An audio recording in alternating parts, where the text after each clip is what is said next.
Here's David Silva. Well, if they win the title from here, I don't think it'll ever be topped. Talked about 1989 and the way Arsenal needed to win by two, did win by two, and took it away from Liverpool's grasp. Another corner. Joe Hart has got as far as the centre circle this time. In goes Dzeko! Well, hope rekindled here. Manchester City are still alive here.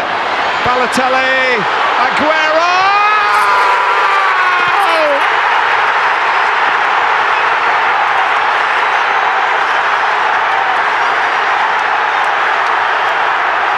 I swear you'll never see anything like this ever again.